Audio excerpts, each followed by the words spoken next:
मेरठ के सौरभ की हत्या करने के बाद उनकी पत्नी मुस्कान और उसका बॉयफ्रेंड साहिल मेरठ जेल में बंद हैं।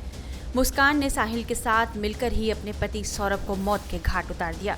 इसके बाद मुस्कान के परिजनों ने उसकी पैरोकारी करने से इनकार किया था।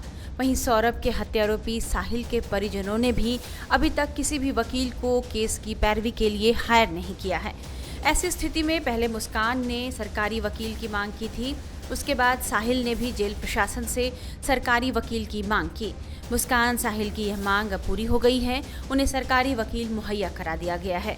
रेखा जैन मुस्कान और साहिल का केस लड़ेंगी। इस संबंध में मेरठ विधिक सेवा प्राधिकरण के सचिव उदयवीर सिंह ने यह जानकारी दी है कि विधिक सहायता के तहत आरोपियों को सरकारी वकील प्रदान करना कानूनी प्रक्रिया का हिस्सा है। उनसे बात की है हमारे संवाददाता नईम सैफी ने।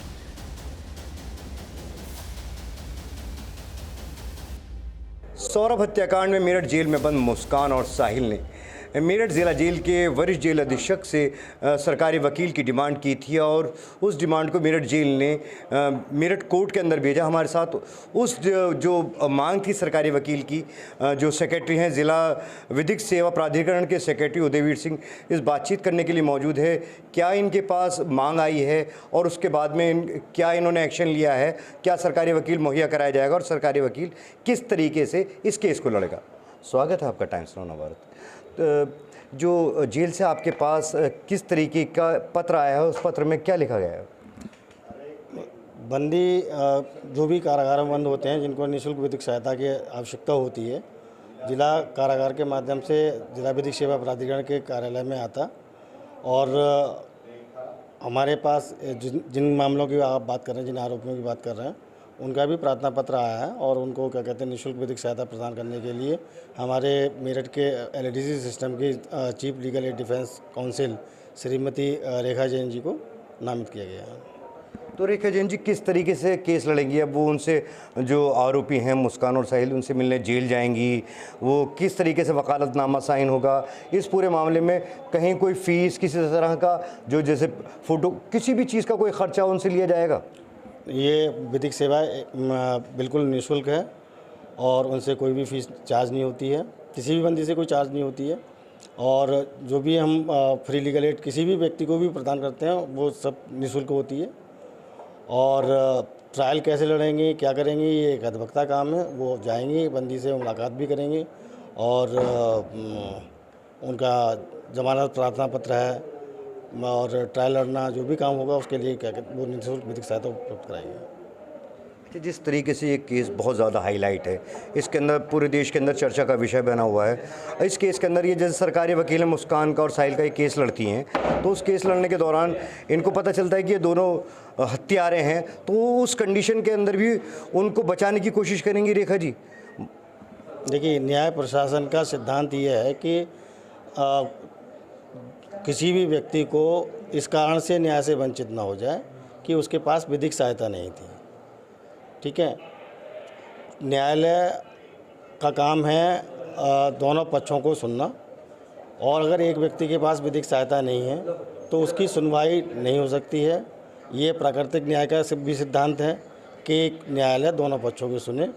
तो अगर उसके पास विधिक सहायता नहीं है तो उसको प्राकृतिक न्याय से और न्याय के अपने अधिकार से वंचित हो जाएगा। केवल बात इतनी सी है।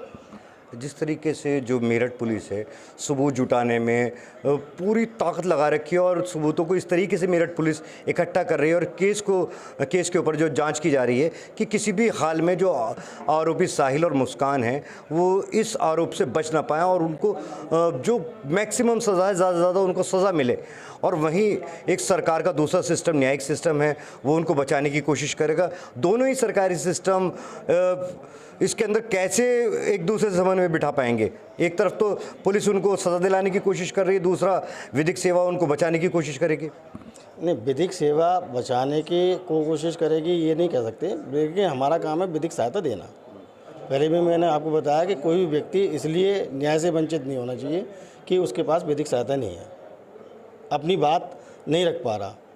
तो अपनी बात रखने के लिए विधिक सहायता प्रदान कराना हमारे संविधान में मूलभूत अधिकारों से लेकर डायरेक्टिव प्रिंसिपल्स में 1987 के एक्ट में है। तो इसके अंदर जो आपने बताया रेखा जैन जी को नियुक्त किया गया है, तो रेखा जैन जी अब उनसे जो साहिल और मुस्कान से उनसे कब मिलेंगी, और मिलने के बाद में इस पूरे केस के दौरान जब केस चलता रहेगा तो रेखा जी ही रहेंगी या उनको बदला भी जा सकता है इस दौरान? ये तो भविष्य की बात है। रेखा जैन जब तक इस कार्यालय में है तब तक तो रेखा जैन ही रहेंगी, और हो सकता है कि बंदी अपना भी निजी अधिवक्ता अगर करना चाहे तो निजी अधिवक्ता भी कर लेगा, तब उसके बाद से श्रीमती रेखा जैन जी उस केस को नहीं देखेंगे। अब ये जो रेखा जी हैं ये अकेली ही साहिल का और मुस्कान का दोनों का केस लड़ेंगे या कोई दूसरा वकील भी इसके साथ में नियुक्त किया जाएगा? नहीं, हमारे सिस्टम में 4 लोग हैं और चारों मेनली तो वो देखेंगे केस को, लेकिन चारों लोग क्या कहते हैं एक दूसरे की सहायता में रहते हैं। जिला विधिक सेवा के सेक्रेटरी उदयवीर सिंह जी, उनका कहना है कि इस केस के लिए जो रेखा जैन हैं उनको सरकारी वकील नियुक्त किया गया है और वो जल्द ही जा कर के मेरठ जेल में मुस्कान और साहिल से मिलेंगी। अब हम आपको साहिल की नानी का वो बयान सुनाते हैं जिसमें वे सारा दोष मुस्कान पर मढ़ती नजर आ रही हैं। दरअसल साहिल की नानी 26 मार्च को साहिल से मिलने जेल में पहुंची थी और कहा कि यह सब कुछ मुस्कान का किया धरा है।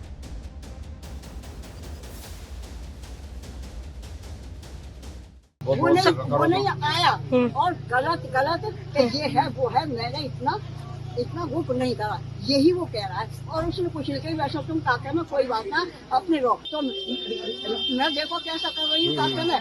हाँ, और समीर कुछ बता रहे थे अंदर? साहिल ने कुछ बताया? मुझे नहीं पता। खाना वाना मिल रहा है, कोई दिक्कत तो नहीं हो रही है? मुस्कान से मुलाकात हुई आपकी? वो तो अगर नहीं भी होगा ना, वो मुझसे तो यही कहेगा कोई मुझे परेशानी नहीं है, मैं नानी हूँ, उसे पता है काके में। तो ये अगर कोई परेशानी होगी तो मुझसे नहीं, मुझे नहीं कहेगा, मैं ठीक हूँ। कोई एक आध बात तो बताई होगी उन्होंने। नानी मुस्कान से मिलना चाहा आपने? क्यों? मैंने तो शुरू में ही ना देखी, वो कभी नहीं देखी। पहले से पसंद नहीं रही? नहीं, मैं इससे कभी नहीं देखी ना, मुझे पहचान नहीं सकती कि ये मुस्कान है या ये है। अच्छा, मिली आज आपसे मुस्कान, मिली, मुलाकात हुई ना? अच्छा नानी, वैसे सबसे अलग बात, ये जो केस हुआ है आप इसे कितना गंभीर मानते हैं, कितना गलत केस है? ये है, इससे गलत कुछ हो नहीं सकता, ये कह रही है। पर कैसे क्या करा इसमें मैं कंफ्यूज हूँ। कैसे क्या हुआ, क्यों उसके आदमी से साहिल को क्या परेशानी हुआ, और जो भी कुछ ये रचना रची है सब लड़की नहीं, मुस्कान ने कराया है सब कुछ, जो भी कुछ करा। नानी, एक इसमें जो बात हो रही थी कि जो साहिल के जो नाना हैं वो कोई तंत्र क्रिया करते थे, आप तो उनके साथ जुड़े रहे हैं। साहिल के नाना है नहीं, साहिल का कोई मामा नहीं है, 2 मामा के मर गए, साहिल का कोई नहीं है, ये तो उस लड़की का है कोई, वो करते। अच्छा, तंत्र मंत्र मैं कह रही हूँ, तुम एक से एक तंत्र मंत्र को बुला लो, अगर कोई मुझे कुछ कर जाए तो तुम कहना देखो तुम्हारे साथ क्या हुआ। तो किसी की नहीं है, वही है, वही राम रचिता का, और किसी के तकदीर की कोई पढ़ नहीं सकता, कोई मिटा नहीं सकता, जो लिखा है। क्या सजा मिलनी चाहिए अब? साहिल और मुस्कान को क्या सजा मिलनी चाहिए? इतना बड़ा हत्याकांड किया, ये इतनी बड़ी कोर्ट है, इतने वकील है, वही फैसला लेंगे। आपको क्या लग रहा है क्या होना चाहिए? नहीं, इतनी नहीं है। मैं जो तुम पूछ रहे हो वो मेरे उसमें नहीं है। ये तो इतने बड़े बड़े वकील है, वो है। गलत किया है साहिल और मुस्कान ने, आपको लग रहा है गलत किया है? गलत किया है साहिल और मुस्कान ने, लग रहा है आपको? एक तो गलती करी है, उसके बाद भी अति गलती करी है। अति गलती करी है। हाँ। नानी, उसके साहिल के कमरे पे जो चित्र हैं, लोगों ने बताया कि ये तंत्र से जुड़े हैं, उनकी क्या सच्चाई है? सांप साहिल के साथ रहती थी? भूत, सांप, सबकी तस्वीर ला के मेरे ऊपर घुमा के उसका कुछ भी करो, मेरी गर्दन काट के वो करो, चढ़ा दो, ये कुछ बात है? तंत्र वंत्र नहीं क्या करता था साहिल? बिल्कुल नहीं, बिल्कुल सिर्फ एक उससे बस, और कुछ नहीं। किसी को नहीं मानता था, किसी को नहीं, एक वो तो भोले को ही मानता, भोले बाबा को मानता था। अब भोले की तस्वीर है, वो किसी कारण से तस्वीर बनाने में क्या है, वो तो फेल सीन है, कैसे बना दो कैसे कर दो, उससे क्या हो रहा है? ठीक है नानी, ठीक।